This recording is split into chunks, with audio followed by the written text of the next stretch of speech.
to break it down, distill it, so that the public has a better idea of what's actually in it. We'd originally planned to do this live on Tuesday afternoon. After we had sent out our notice that we would be doing this, a notice came out saying that Parliament would be convened for Tuesday. So we decided to pre-record it because we have to attend Parliament on Tuesday afternoon. So we are here because we want the people to understand what is contained in the report, given the seriousness of what the findings indicate. And we have compiled questions that we have seen on social media, and those that have been given to us through WhatsApp messages, etc. Now, on August 31, 2023, Prime Minister Andrew Holness was told in a face-to-face meeting that he was under investigation for possible illicit enrichment for over a year, and he said nothing whilst maintaining he was unaware of the reason for his declaration not being certified. Senator Motley, what do you make of this?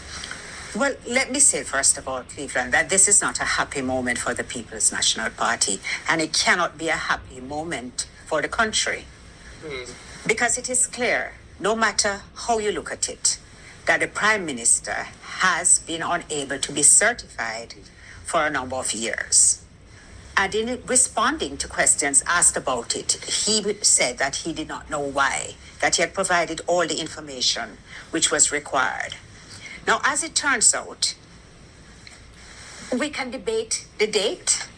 He says he was unaware before the 18th of August. But it was clear from the correspondence and the detail which was in the report that he was aware that he was being investigated. The word illicit enrichment, as you said, was used late, in my view, quite late in the investigation. So, Cleveland, a leader is expected to have a higher ethical standard because he or she will have to set the tone for what is right and wrong in the country. And I am of the view that Jamaica should be extremely concerned, no matter which political party you support, that our Prime Minister is under investigation. It's very concerning that the decision was communicated in a letter from May 2023, made reference to Section 14(5) of the Corruption Prevention Act, which is a section that creates the offence of illicit enrichment. A formal notice was, I think, dated August 18, which made specific reference to the elements of that offence, which is that you have assets which can't be supported by your declared income, and that warrants a request to explain yourself as to how you acquired those assets. He has known this from August last year.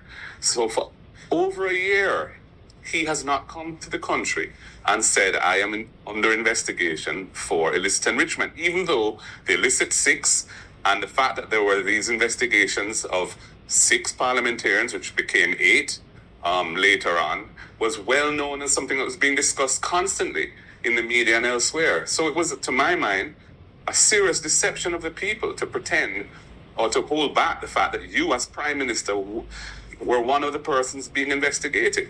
So this is a big problem in terms of his credibility, his trustworthiness, and I don't think that we can have a leader of our country who has lost the trust and confidence of the people. This is why we're doing this, because we feel it's important that the people of Jamaica understand the seriousness of what is before us. And so the necessary decisions can be made to move the country forward. I want to bring Member of Parliament Julian into the discussion.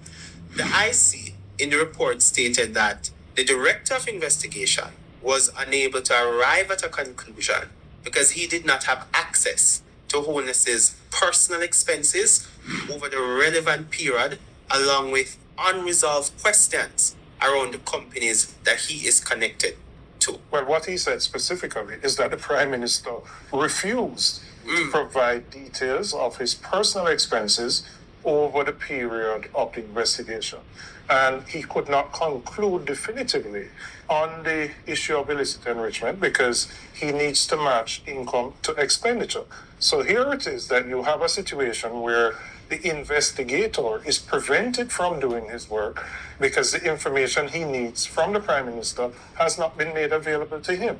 He goes on further to say that there are sources of funding for the 3 or 4 companies that the Prime Minister is involved with that he cannot ascertain where the funds have come from. And that is the main reason he has made a referral to the Financial Investigation Division, which investigates financial crimes. One of the assets that you spoke of a while ago was an asset that Holness acquired in 2019. And the source of funding for that asset remains unexplained, Senator Bunting. This is actually one of the more disturbing features, because what the investigation of the Integrity Commission has revealed is that funds were used from a charity. It's called Positive Foundation, Positive Jamaica Foundation, a charity which, by definition, would have charitable purposes. And some funds in the region of approximately $32,000 US dollars were diverted to pay for a bond in the name of Mr. Holness. Or his company, his personal company. And I believe at some point it may have been either in his or his personal holding company, which he owns 100%. And it remained in that form for the life of the bond until it was called. And it was only after the bond had been redeemed and that transaction was now, in a sense, extinct. Is it reasonable closed? That, just allow me to finish, that upon questioning by the Director of Investigation that an attempt was made to repay that charitable foundation. So approximately 4 years had elapsed when the funds from the charitable foundation had been used to partially pay for a bond in the name of or for the benefit of Mr. Holness. And the interest payments on the bond went into him or his personal company's account. And it's only when the Integrity Commission itself looked into this thing and said, hey, but some of the funding for this, 32,000 US of the 94,000 US cost of the bond, came from a charity with which Mr. Holness is very closely associated and is a director. That the necessary rearrangements of the thing were done and the money was returned to the charity. So for several years, he declared that bond as being his or his company's, and he received the payments under that bond for his or his company's account. So it is not reasonable to assume that the Prime Minister would not have known that the entirety of the funds that were used to pay for the bond were attributed to him. It's not reasonable. He had been getting statements regularly, which showed that the entirety of the amount was in a bond in his name or his company. And the documentation he signed with the broker that he bought the bond through reflected that him or his company as being the purchaser of the bond. But he made the arrangements for the 32,000 to be paid by the charity into the purchase account to buy the bond. And Leader, this is in the context of legislation which was introduced to prevent exactly that with charities. If I was a donor to this charity, and was to learn that the charity's resources, which are intended to be for charitable purposes, helping poor people, helping people who are sick or needy, were being used to purchase a financial asset for the Prime Minister or his personal company, I would be very upset about it.